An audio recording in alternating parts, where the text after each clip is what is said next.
Büyüklerde büyüklüğün alameti küçüklük, tevazudur. Küçüklüğün alameti de küçüklerde tekebbürdür. İçtimai hayatta görünmek için herkese açılmış bir menfez ve bir pencere vardır.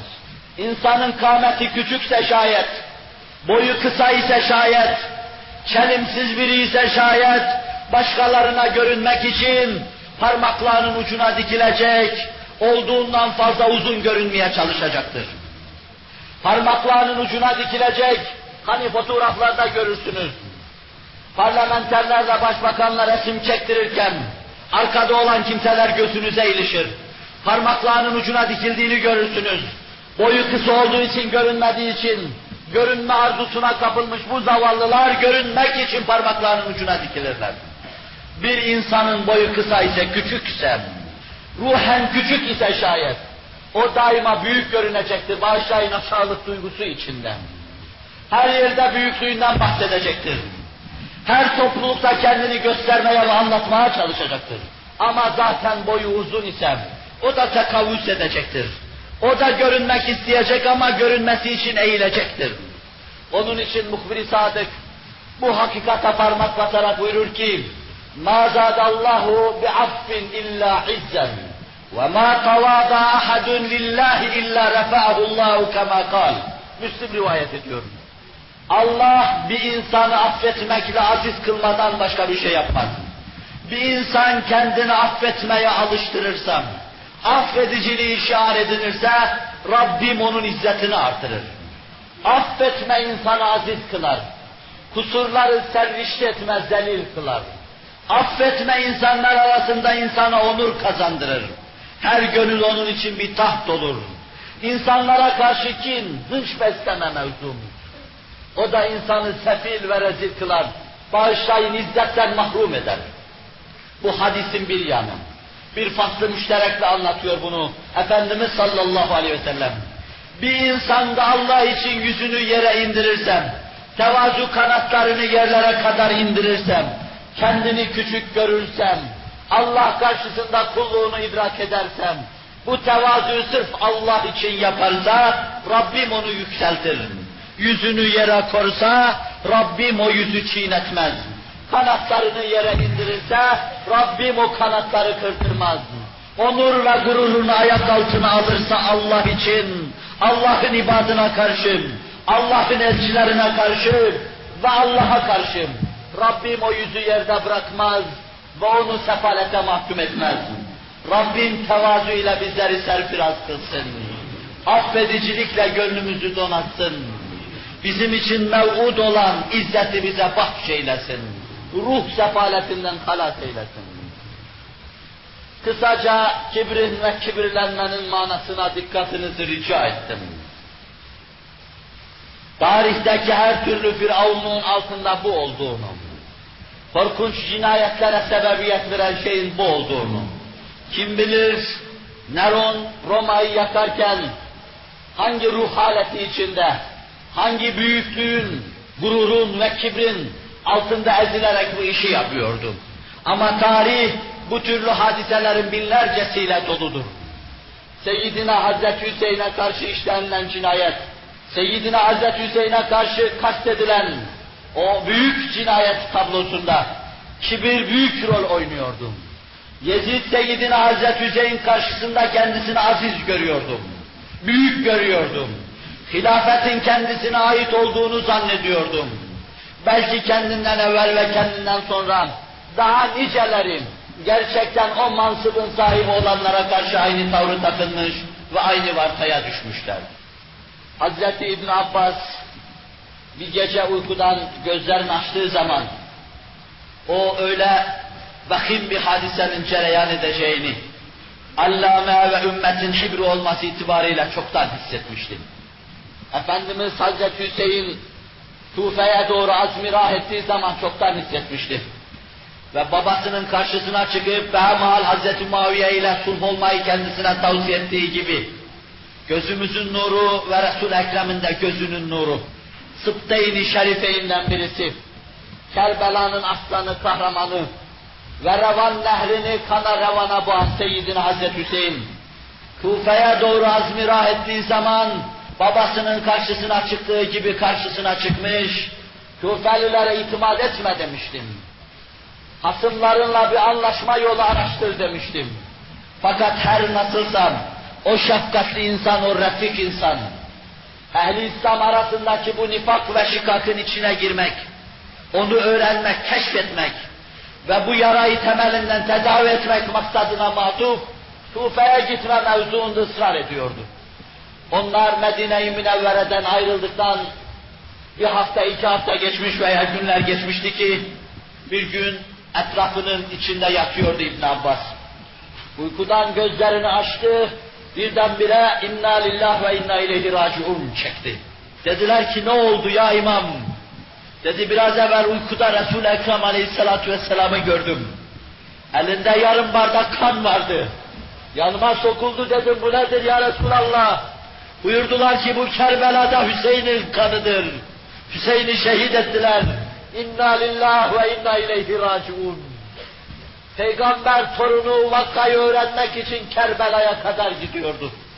Kendini aşamamış, büyüklük hissini aşamamış, çeşitli menfez ve pencerelerden halka görünmek için çeşitli kibir yollarını değerlendiren mütekebbir Yezid'in ordularıyla karşı karşıya kalmıştı. Talihsiz olan Hz. Sa'd ibn Ebi Vakkas'ın talihsiz olan oğlu Ömer ibn Sa'd, bu vakada elleri kana boyanacak, bu kirli vakaya karışacak ve tarihte daima bu vaka anlatılırken o da anlatılacak. Rabbim o şerefli sahabinin evladının taksiratını affetsin. O Kerbela'ya yaklaştığı zaman bir kibir ve bir gurur atmosferinin çevre kendilerini sardığını gördü. Etrafında kız kardeşleri, yeğenleri ve Seyyidina Hazreti Hasan'dan yetim kalmış birkaç tane çocuktan ibaret. Ve bütünü 40'a varmayan, bazıları da yaya, pek azı suvarı olan, develerinin mahtlarının üzerinde olan bir avuç insan Kerbela'da binlerce kibir ordusuyla ihate edildiklerine şahit oldular. Onlara hiçbir hakkaya tanımıyorlardı. Kibir kendilerini öyle yutmuş idi ki, kendilerinden başka herkesi yutmadan doyma bilmiyorlardı. Bir aralık Seyyidina Hazreti Hasan'ın evladı, dilini ağzında döndürüyor ve dudaklarına sürüyor ve biraz savaştıktan sonra amcasının yanına geliyor, amca yandım diyor. Heyhat, nehir çepeçevre sarılmış bir yudum su kendilerine haram edilmişti. Ve elinden tuttu nehrin yanına kadar gitti. O avucunu suya daldırırken bir ok da gırtlağından içeriye dalıyordu. Çadırda Zeynep validemiz kardeşim Hüseyin, vah Hüseyin'a vah Hüseyin'a ağlarken o kanlarını silerek çadıra doğru dönüyordum. Kibir bir ok oluyor peygamberin evladının, ahbadının sinesine saplanıyordum. Kibir Kerbela meydanında dal kılıç geziyordum. Kibir ileride ümmeti Muhammed'i bölecek ve parçalayacak rolü oynuyordu. Bu işin tefritine düşenleri de Âl-i Beyt-i Resulullah'a karşı saygısız ve bağışlayın edepsiz kılacaktı. Kibir de ortalıkta gezen, canavarlaşmış peygamberin ahbadına karşı çıkıyordu. Azgınlaşmış peygamberin ahbadına karşı rol oynuyordu. Zeynep validemiz ellerini dizine vurup vah Hüseyin'e diye dursun. Resul-i Ekrem'in öptüğü baş yine kibirli bir elle gövdesinden ayrılıyordu. Kim bilir kaç talihsiz o başa tekme vuruyordu. Kim bilir kaç talihsiz elindeki mızrakla Resul-i Ekrem'in öptüğü o dişlere dokunuyordu. Ve bir sahabi dayanamıyor, tahammül edemiyor. Ok gibi yerinden fırlıyor, edepsiz haddini bil diyordu. Ben bu gözlerimle gördüm, Resul-i Ekrem o dişleri öpüyordu diyordu. Kibir canavarlaşmıştım. Canavarlaştırır insanı demiştim kibir. Zulme sokar kibir, insanları ezdirir kibir, başkalarını kul köle yaptırır kibir, insanı hür yaratan Hazreti Allah'ın yaratmasına karşı insanları esir etmeye insanı sevk eder kibir. Seyyidina Hazreti Ömer'in kükreyiş içinde Amr ibn As'a yazdığı bir mektup vardır. Bir insana kaldırıp vurduğu bir kamçının darbesi karşısında bütün ruhi infialleriyle Amr ibn As'ın karşısına çıkan Hazreti Ömer şöyle haykırmaktadır. Allah insanları hür olarak yarattı. Ne zamandan beri onları köle ettiniz demektedir. İnsan bir kere kibre kapıldı mı, bu büyüklük akıntısına kapıldı mı, artık bin badire hem kendisi için hem de başkaları için hazır demektir. Neler yapıyordu? Kerbela'da kan gövdeyi götürürken Ömer İbn Sa'd bir kenarda isterse ellerini dizine vursun ağlasın. Ah benim peygamberimin torunu desin. Basra harap olduktan sonra vurulsun dövülsün. Açtığı gediği hiçbir zaman kapayamayacaktır. Ve Yezid hiçbir zaman hayatında işlediği bu cinayetin ağırlığı altından kalkamayacaktır. Kibir Yezid'i mahvediyordu. Yezid kendisine ait her şeyi bir kibir uğruna feda ediyordu. Heba ediyordu daha doğrusu. Rabbim büyüğünden ve küçüğünden bizleri muhafaza buyursun. Bu kibir idi ki Resul-i Ekrem ondan kaçıyordu. Bu kibir idi ki Resul-i Ekrem yılandan, çıyandan kaçar gibi kaçıyordu. Kibrin en büyüğü Allah'a karşı olanıdır. Allah'a karşı olan kibri Firavunlar, Nemrutlar yaptılar. Benim için böyle bir ihram yap da üzerine çıkayım. Esbab-ı semaya muttali olayım. Musa'nın Rabbisiyle kavga edeyim gibi küfür ve küfran içinde sözler savururken sadece kibrinin gereğini yerine getiriyordu. Firavun ene rabbukumul ala derken aynı şeyi yapıyordu. Ve burada çok gizli bir nokta vardır. Bir sır vardır. Bu kalbe, böyle bir kalbe sahip olduklarından ötürü ebediyen Allah'ı tanıyamamaya mahkum oldular. Ebediyen Allah'ı tanımadan mahrum kaldılar. Zira Allah kemal-i azametle ferman ediyor. سَأَصْرِفُ عَنْ آيَاتِيَ الَّذ۪ينَ يَتَكَبَّرُونَ فِي الْأَرْضِ بِغَيْرِ الْحَقِّ وَاِنْ يَرَوْا كُلَّ آيَةٍ لَا يُؤْمِنُوا بِهَا وَاِنْ يَرَوْا سَب۪يلَ الرُّشْدِ لَا يَتَّخِذُوهُ سَب۪يلًا وَاِنْ يَرَوْا سَب۪يلَ الْغَيِّ يَتَّخِذُوهُ سَب۪يلًا ذَٰلِكَ بِأَنَّهُمْ كَذَّبُوا بِآيَاتِنَا صَدَقَ اللّٰهُ الْعَظِيمُ. Allah kemal-i azametle ferman ediyor. Ayetlerimizi, bizi gösteren ayetlerimizi ve mucizelerimizi, o ayet ve mucizelerimizin tercümanı ve ifadesi olan Kur'an'ın ayetlerini yeryüzünde çalım satan ve kibirlenen kimselerden çevirecek, onun nurundan, yümnünden, feyzinden, bereketinden, mütekeffil bulunduğu manadan, ifade ettiği irfan hüzmelerinden mahrum bırakacağım.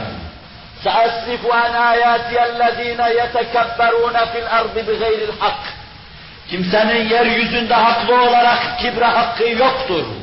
Kim kibirlenirse haksızdır.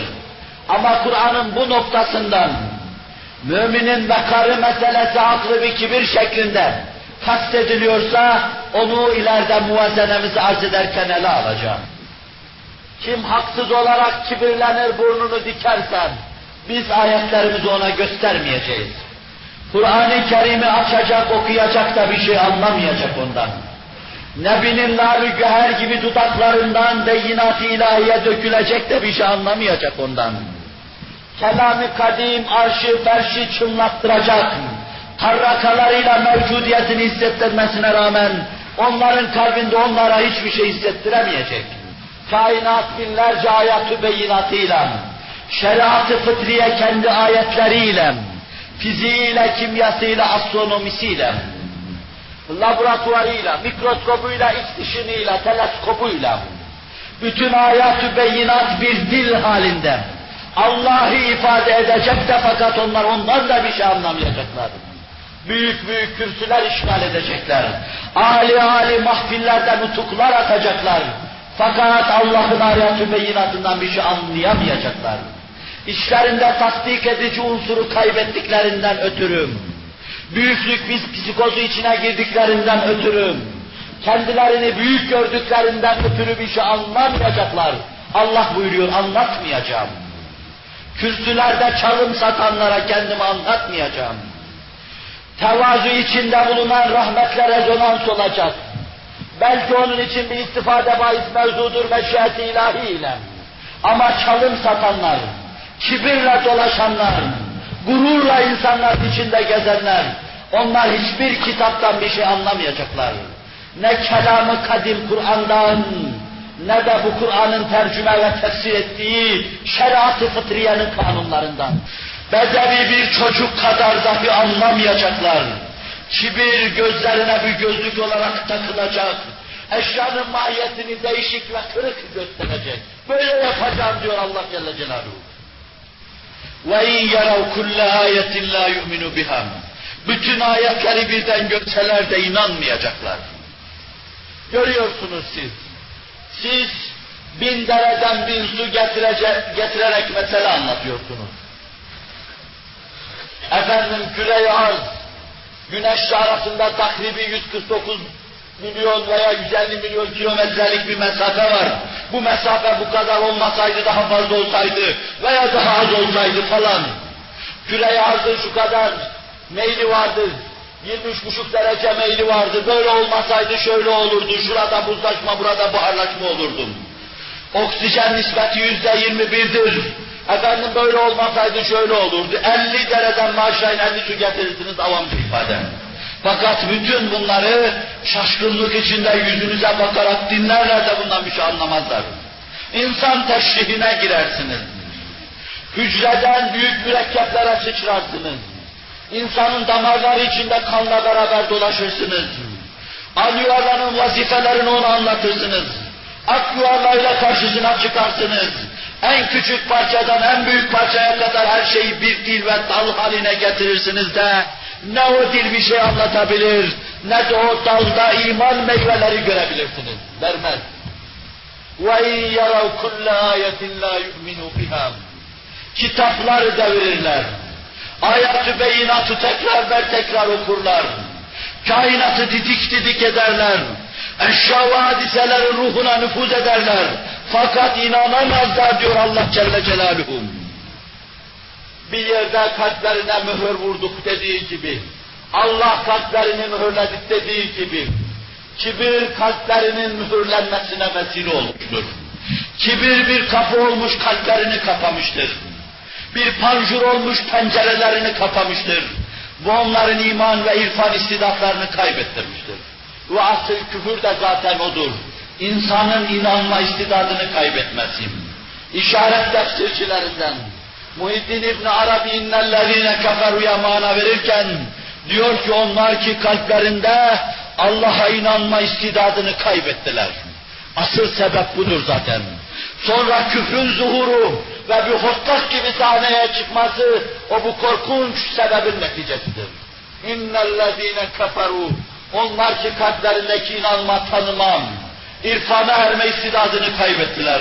Ve ondan sonra her türlü şenaat ve denaat bağışlayın, kendi kendine zuhur edecektir. وَاِنْ يَرَوْ كُلَّ آيَةٍ لَا يُؤْمِنُوا بِهَا وَاِنْ يَرَوْ سَب۪يلَ الرُّشْدِ لَا يَتَّخِذُوهُ سَب۪يلًا. Dosdoğru yol görürler.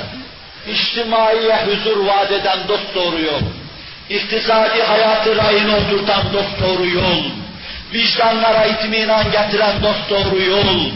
Gençliği çeşitli çılgınlıklardan ve azgınlaşmalardan kurtaracak dosdoğru yol. Hippilikten kurtaracak. İnkar ve ilhattan kurtaracak. Anarşiden kurtaracak. Sokakları kandan ve kirden irinden kurtaracak. Dosdoğru yol kendilerine gösterirsiniz. وَاِنْ يَرَوْ سَب۪يلَ الرُّشْدِ لَا يَتَّخِذُوهُ سَب۪يلًا. O yolu yol olarak iddia etmezler. Lazım değil bu yol derler bize. Bizim yolumuz da var, yöntemimiz de var. Fakat Allah'ın yolu yolumuz değil, var bizim yolumuz, yöntemimiz. Sen git onu başkalarına anlat. Bir yol teklifiyle geliyorsan başkalarına anlat. Vicdanlara itminan getirecek yola ihtiyacımız yok. Evirecek, çevirecek ve devirecek, kendimize göre bu yıkılmışlıklar içinde bir yol bulacak, yürüyeceğiz. Ama bağışlayın, istersek köstebek gibi yürüyeceğiz, istersek kumfesa böceği gibi yürüyeceğiz. Senin rüşt yolunu yol olarak kabul etmiyoruz. Böyle diyecekler diyor Allah Celle Celaluhu. وَاِنْ يَرَوْ سَب۪يلَ الْغَيْ يَتَّخِذُوهُ سَب۪يلًا. Taşkınlık yolunu gördü mü, sürü gibi akın içine girerler. Bala üşüşen sinekler gibi, çayırı saran koyunlar gibi, ve günümüzde çeşitli azgınlıkların arkasına düşen zavallı gençlik gibi, ateşe atılan kelebekler gibi, taşkınlık yolunu buldular mı? Eroin var bir yerde, koşarlar arkasından. Morfin var, koşarlar arkasından. Bağışlayın, livata var, koşarlar arkasından. Zina var, koşarlar arkasından. İçki var, koşarlar arkasından. Beşeri baştan çıkaracak ne kadar şey varsa, işte yol budur derler. Yol odur ki her tarafında rahat yürürsün. Yol odur ki sınırı yoktur onun. Yol odur ki sağ solu yoktur onun.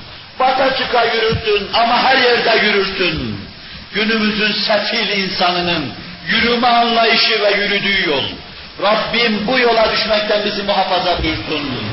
Günde 40 defa ahdü peymana sadakat içinde ihdine sıratal müstakim derken bu yola düşmekten Rabbimize sığınıyor. Nebilerin gittiği şehraha bizi hidayet etmesini istiyoruz. Rabbim bizi bu şehraha hidayet eylesin. Nebilerin, sıddıkların, şehitlerin yoluna, Hz. Muhammed Aleyhisselatü Vesselam'ın yoluna.